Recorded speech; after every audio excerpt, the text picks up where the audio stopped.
નમસ્કાર બાલ મિત્રો, યુટ્યુબ ચેનલમાં આપનું હાર્દિક સ્વાગત છે. આજે આપણે ભાગ નંબર 104માં દાખલા નંબર 21થી 30નું સોલ્યુશન મેળવશું. તો ચાલો આપણે શરૂ કરીએ. દાખલો નંબર 21, 4/5 ગુણ્યા 2/3નો ઉકેલ શું મળે? તો આપણે ગુણાકારના નિયમ જોયું. તો ગુણાકાર હોય ત્યારે અંશનો ગુણાકાર અને છેદનો ગુણાકાર કરીએ એટલે આપણને એનું પરિણામ મળે. તો 4/5 અને 2/3 એટલે 4 દુ 8 અને 5 તેરી 15. 8/15 જે છે તે આપણો જવાબ આવે. તો આપણો ઓપ્શન નંબર એ તે આપણો સાચો જવાબ છે. ત્યારબાદ દાખલો નંબર 22, 4/5 ભાગ્યા 2/3નો ઉકેલ શું મળે? તો હવે આપણે જ્યારે ભાગાકાર હોય અને ત્યારે ઉકેલ શોધવાનો હોય ત્યારે ભાગાકારની જગ્યાએ ગુણાકારનું ચિહ્ન મૂકીને 2/3નો વ્યસ્ત કરવાથી આપણને તેનો ઉકેલ મળે. તો 4/5 ગુણ્યા 3/2 કરીશું એટલે આપણને ઉકેલ મળશે. તો 3/2 કરીએ તો આવી રીતે આપણે વ્યસ્ત કરવાના. 4/5 ગુણ્યા 3/2. પછી છેદ ઉડાડીએ આપણે. 2 દુ 4, ઉપર 3 દુ 6 અને 5. 6/5 છે તે આપણો જવાબ આવે. તો આપણે વિકલ્પ નંબર બી અને સી બંને આવે, કારણ કે 6/5 અને સી તો એ મિશ્ર અપૂર્ણાંક છે. તો એના અશુદ્ધ અપૂર્ણાંક કરીશું તો 5 એકા 5 અને 5 ને 1 6, 6/5 થાય એટલે બંનેનો જવાબ આવી શકે. એટલે આપણે વિકલ્પ નંબર ડી એ બી અને સી સાચો જવાબ આવશે. ત્યારબાદ દાખલો નંબર 23, છાંયાંકિત આકૃતિને અપૂર્ણાંક સ્વરૂપે કેવી રીતે લખી શકાય? તો અહીંયા આપણે આકૃતિનો કુલ ભાગ 6 ભાગ આપેલા છે. તો એમાં છાંયાંકિત ભાગ 1, 2, 3 અને 4. તો આપણે એને કેવી રીતે લખીશું? તો 4/6 કુલ ભાગ 6 નીચે, એમાંથી છાંયાંકિત ભાગ 4 એટલે 4/6. 6માંથી 4 ભાગ તો 3માંથી 2 ભાગ. તો એનો આપણે અહીંયા જોઈએ તો 2/3 જવાબ આવે. આપણને એમ થાય કે 2/3 કઈ રીતે? તો કે 4/6 છે તો એના છેદ ઉડાડીશું આપણે તો આપણને જવાબ મળશે. અહીંયા છેદ ઉડાડ્યા છે કે 4/6 છે તો 2 દુ 4, 2 તેરી 6, 2 2 જાય એટલે વધે 2/3. એટલે આપણો જવાબ સી જે છે તે આપણો સાચો જવાબ આવશે. ત્યારબાદ દાખલો નંબર 24, સરખા છેદવાળા અપૂર્ણાંકને કયો અપૂર્ણાંક કહે છે? તો આગળ આપણે જોયું કે જેના છેદ સરખા હોય તેને સમછેદી અપૂર્ણાંક કહેવાય. તો આપણો ઓપ્શન નંબર બી એ સાચો જવાબ આવશે.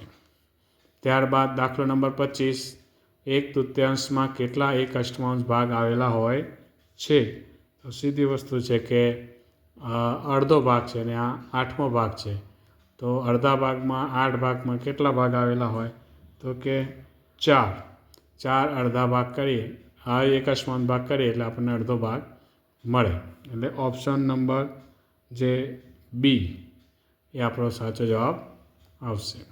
ત્યારબાદ દાખલો નંબર 26,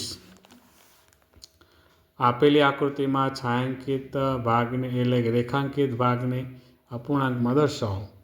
તો આગળ આપણે જોયું તેમ કુલ ભાગ આપણે છે તે નીચે આવશે.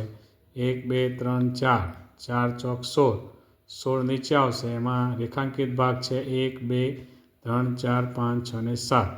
7 સોરાંશ જે છે તે આપણો જવાબ આવશે. એ ઓપ્શન નંબર એ. એટલે રેખાંકિત ભાગને આપણે અપૂર્ણાંકમાં દર્શાવીશું તો 7 સોરાંશ એ આવશે. દાખલો નંબર 27, નીચે દર્શાવેલી આકૃતિમાં રેખાંકિત ભાગનો અપૂર્ણાંક જણાવો. તો અહીંયા આકૃતિમાં જોઈએ તો કુલ ભાગ જે છે તે એક સરખા ભાગ કરીએ તો આપણે આમ આકૃતિના ભાગ કરીશું તો તો એક સરખા ભાગ જે કેટલા થશે 1 2 3 4 5 6 એટલે કુલ 6 ભાગ નીચે અને એમાં રેખાંકિત ભાગ 1 એટલે 1/6 આપણો જવાબ આવશે. ત્યારબાદ દાખલો નંબર 28 સમ અપૂર્ણાંકનો તફાવત હંમેશા કેટલો હશે? તો સમ અપૂર્ણાંક હોય તો તેનો તફાવત હંમેશા 0 આવે, કારણ કે અપૂર્ણાંક સમ હોય તો એની બાદબાકી કરીએ તો એનો તફાવત 0 જ આવે. ત્યારબાદ દાખલો નંબર 29 3/8 કઈ રીતે વંચાય? તો 3/8 અહીંયા ઓપ્શન નંબર બી આ રીતે આપણે વાંચી શકાય. દાખલો નંબર 30 નીચેના પૈકી કયો 4/9 સમ અપૂર્ણાંક નથી? તો આપણે જોઈએ તો સૌપ્રથમ આપણે બધા સમ અપૂર્ણાંક લઈશું એટલે ખ્યાલ આવશે આપણને કે 4/9 અપૂર્ણાંક આપણે લખવા પડે. તો 4/9 4 દુ 8 9 દુ 18 8 18 4 તેરી 12 9 તેરી 27 ચોકે ચોકે 16 9 ચોક 36 4 પંચા 20 9 પંચા 45 4 છક 24 9 છક 54 4 સત્તા 28 9 સત્તા 63. આ 4/9 સમ અપૂર્ણાંક છે. હવે આપણે ઓપ્શન આપ્યા છે એમાંથી કયો અપૂર્ણાંક નથી તે આપણે શોધવાનું છે. તો 12 27 છે, 16 36 છે, 20 45 છે. આ 28 56 જે છે તે નથી, એટલે આપણો અપૂર્ણાંક નથીનો જવાબ આવશે ડી ઓપ્શન. એટલે આપણો સાચો જવાબ ડી આવશે. તો બાળ મિત્રો, આજે આપણે ભાગ નંબર 104માં 21 થી 30નું સોલ્યુશન મેળવ્યું. હવે પછી 105 ભાગની અંદર આપણે આગળના દાખલાનું સોલ્યુશન મેળવશું. નમસ્કાર.